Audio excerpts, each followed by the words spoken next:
that there are a lot of things which are symbolic in nature.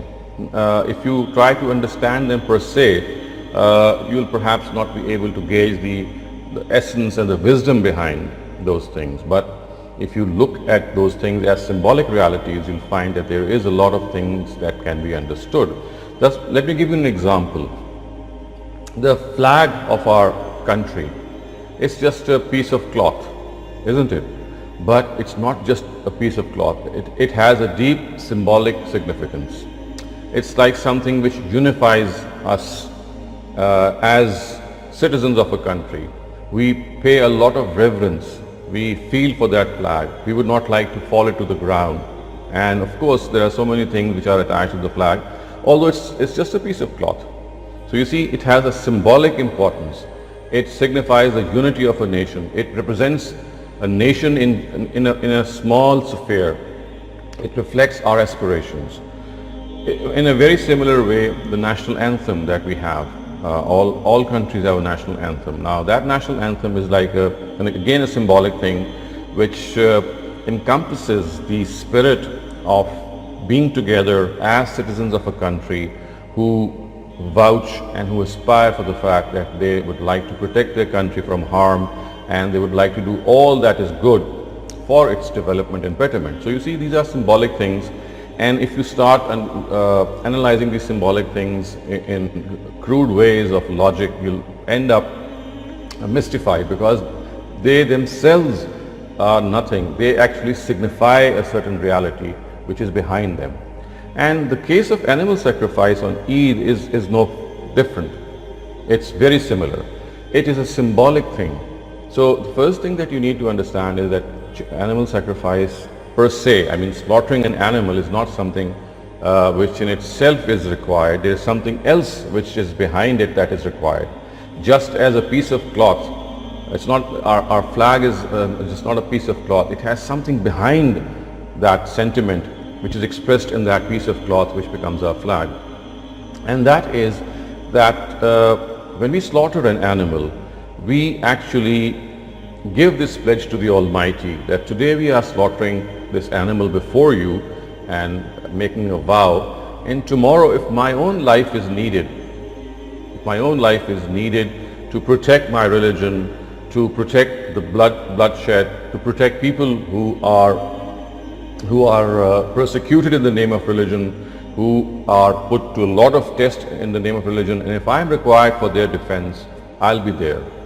So it's basically a vow. It's basically a symbolic representation that today I'm sacrificing this animal, slaughtering it in lieu of my own life.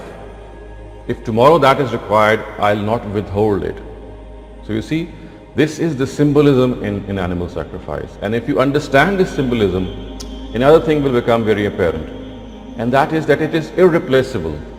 It cannot be replaced by charity. Because you see, people mostly think that animal sacrifice is basically done in order to distribute the meat of that sacrificed animal amongst relatives or amongst those who are needy. This is not the case. Had this been the case, of course, animal sacrifice could have been easily replaced by charity, because at times it is more beneficial to the recipient. So charity per se is meant to help people. It is something which is itself a worship ritual. Animal sacrifice is something which is not primarily done to help people. The meat that is the result of that sacrifice is a byproduct. It can be used by your own self, by your friends, or it can be distributed amongst other people. So if this is gauged properly, you'll be able to understand that animal sacrifice is in itself an independent worship ritual. It represents our vow, our pledge to the Almighty, that if ever our own life is needed, just as we are giving this life, this animal before you and to you, and dedicating it to you and slaughtering it with your permission, tomorrow if time comes, we are ready to sacrifice our own lives for a lot of good things, which of course are done for the purpose of protection of religion, for the purpose of protection of people, and the like. You can clearly understand that. So if this is understood, you can see that how important a worship ritual animal sacrifice is. But in spite of this importance, you have to understand that it is still an optional worship ritual. And if there is, for example, times like today, they do exist in other times as well, that when perhaps people are dying or they need help or they are really pushed in their lives, then maybe the money that you have saved up for animal sacrifice can even be used for that purpose. But then you have to be clear that you're not replacing animal sacrifice by charity. You're actually spending that money on another cause which became very important during those days.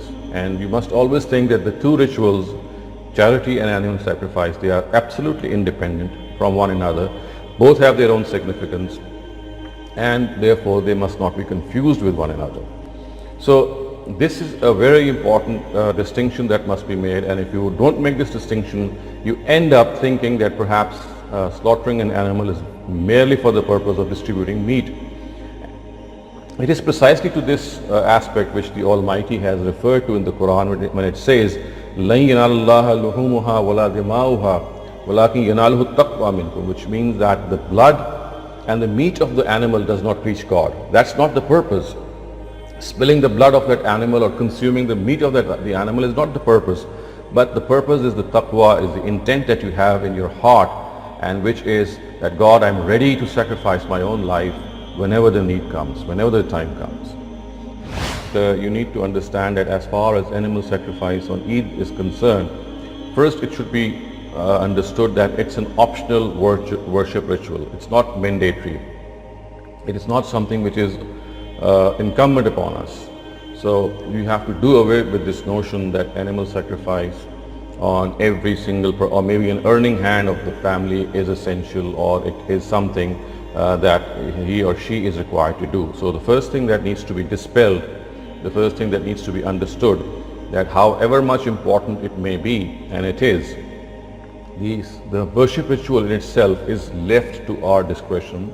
We can undertake it because it has a very, very significant place in our religion, and if we choose not to do it, it's entirely up to us. So the first thing that should be understood is this.